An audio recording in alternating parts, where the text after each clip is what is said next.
This video tutorial is for Heat Exercise Part 4 for GPH 301, Intro to Quantitative Geography.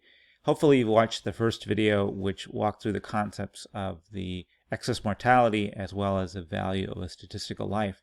Here we're going to launch straight into working with some numbers in Excel. So of course, as always, look on Canvas for the explanation of the assignment as well as for the workbook that provides the data you'll need.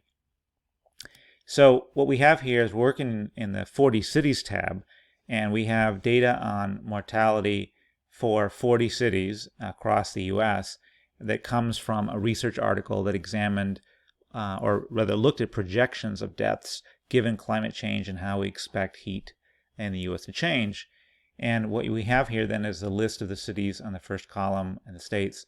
And then we have the populations in 2000, which seems a little out of date, but the reason is that we're using a historical average as a starting point. And as you recall from the discussion of the excess mortality, we always need a benchmark or a point of comparison to say what constitutes an excess.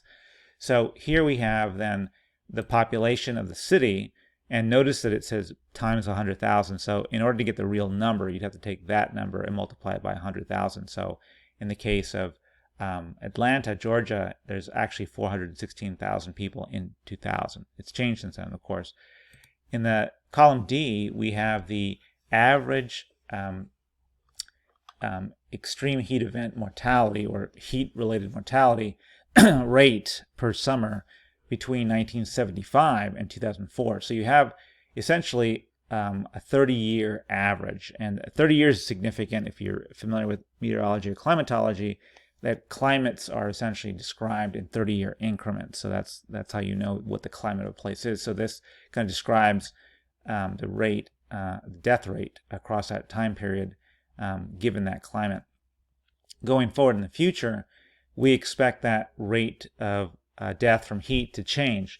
Now, it's a complicated business to project what the climate will be like in the future, and we talk sort of blithely or simply about how the climate is getting warmer, global warming, but we know it's a lot more complicated than that. And so different parts of the country will change at different rates in different ways. So while as a whole the Earth gets warmer, individual places don't quite move all in lockstep. So some places might actually get cooler or more likely cloudier, which could change, exactly how their climates alter.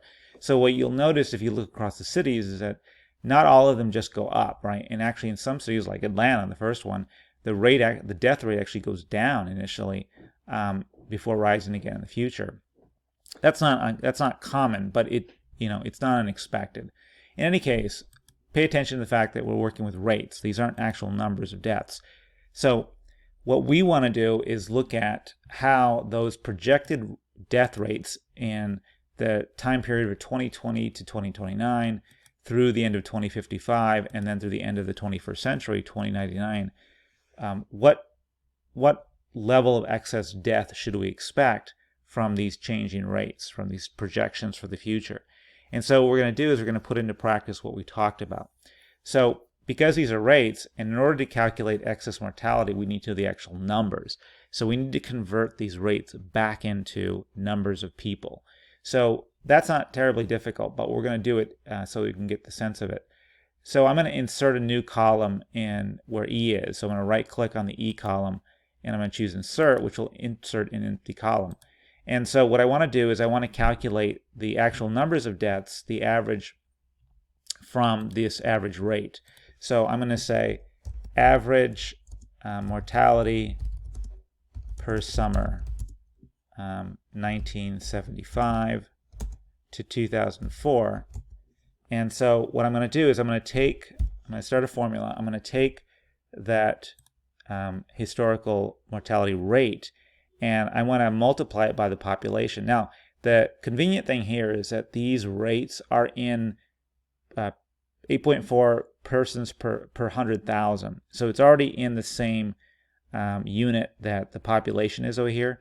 So that's real convenient because that means I can just take my rate and multiply it by this number. And what I end up with is the number of deaths that rate represents for that size of population. So if I copy that formula down, you'll see the numbers are going to change because they're going to be affected both by the different rate and also by the size of the population. So I can copy the formula the rest of the way down, and you can see the varying numbers of deaths by city, right? And they're going to, the larger the population, the larger the number, as well as the larger the rate, the larger the number. So it's going to vary.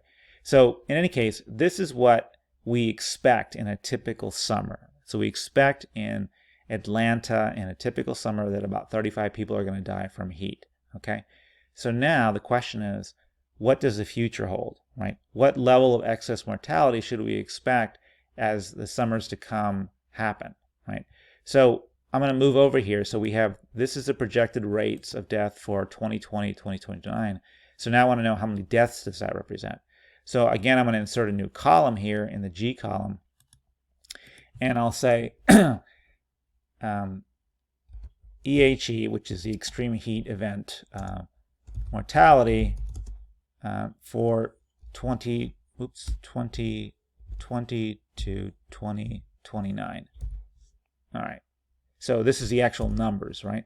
So again, it's simply taking the rate and multiplying it by the population, right? And that's it. So we're computing what that looks like relative to that population. Now, you may notice, or you may ask, why are we still using the 2000 population, right? Because now we're talking about 2020. And appropriately, what we really should be doing is multiplying these numbers times the projected population for that time period. So the population, for the most part, in the U.S. is growing, so it should be a slightly larger number. But for the moment, we're going to keep it still, and we'll take that. We'll use that base population. So again, we'll copy those formulas down, and we can see those numbers. And if you look at these numbers compared to the average expected mortality here, you can already see that in a lot of cases they're larger, right? There's more, the numbers are higher in this future scenario. So now we want to know how much higher, right? Because this is the point about doing the analysis. So we're going to add another column next to this one. So I'm going to right click on the H column and choose insert. And I'm going to say excess mortality for 2020 to 2029. And so this is basically just taking the later date deaths, later mortality, right, of that projected time period, and subtracting from it the average mortality that we started from for the time period 1975-2004. So we're basically saying, what's the difference between what we project will happen versus what typically happens, or the norm? So when we take that, we see that in the case of Atlanta, Georgia, it actually goes down. So again, like I said, climate change is a complicated matter. But if we copy this formula down to the remainder of the cities, you can see that in most cases, they're actually positive.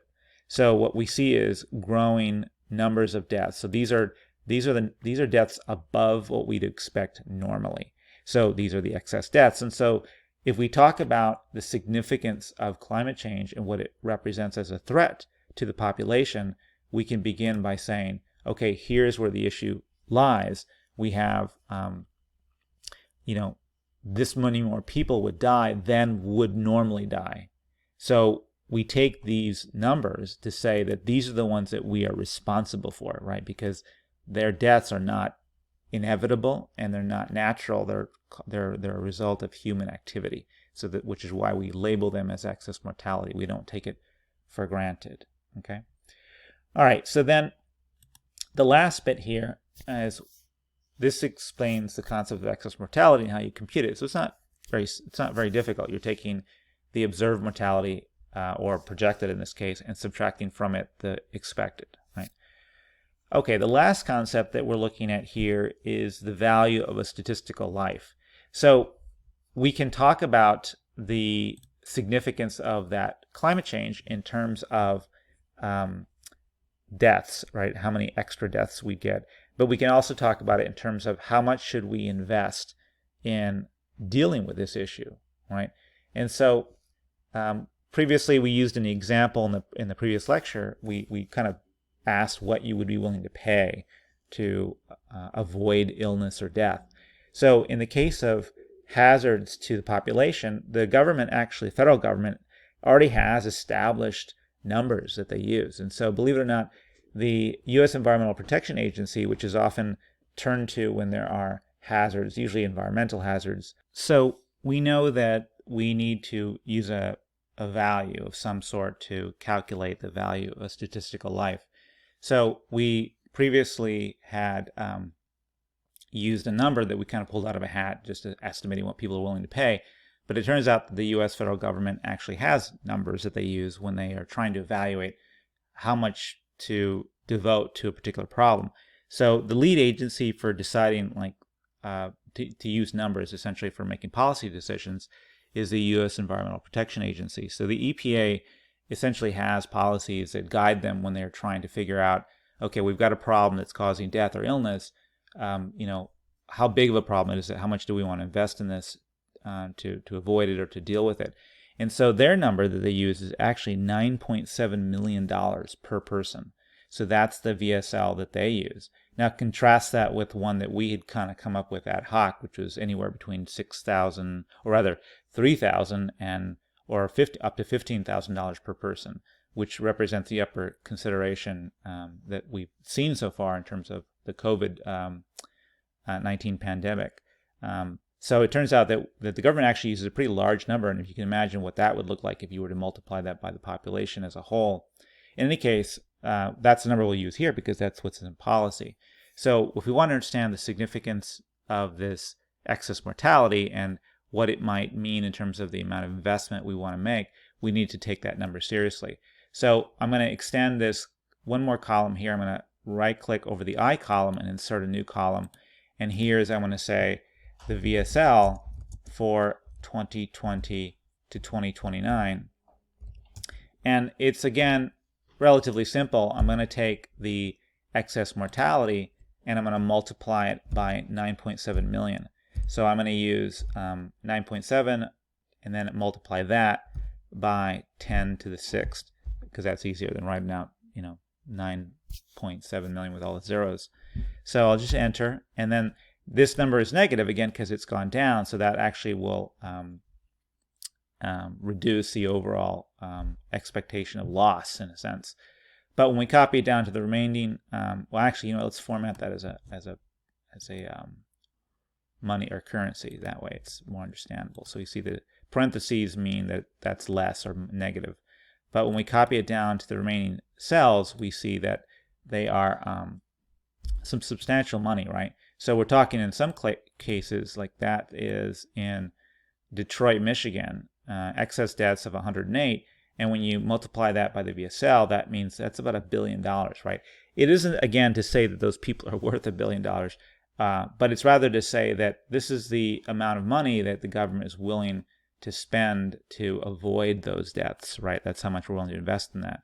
And so, because heat is not confined to a city, we should really think about this in terms of, the whole country. And so if we wanted to understand the whole country, we could calculate the cumulative VSL over here at the bottom to say, okay, what if we summed up all those values? So we could sum them by using a sum formula and simply say, okay, let's take all of that, which will take in both the negatives and the positives, close off the parentheses there, all right? And we see that we get a number, let's say, 1,000 million billion. So about $6.8 billion is what that represents, right? And that's for the near term increase in heat and projected deaths. So what I want you to do is I want you to do the same thing, calculate the actual mortality, the expected mortality, the excess mortality, and the value of statistical life for the other two time scenarios. So going to 2055 and also to 2099. So I want to compute those out so that we can see what they look like. And at the end, I want you to look more closely at the mortality rate for the end of the century, right? So we're looking at the 2099 scenario. What does that look like? So I'm going to stop here, but in the next one, we're going to do the last bit, which will be to create a graph out of that to evaluate this a little more closely.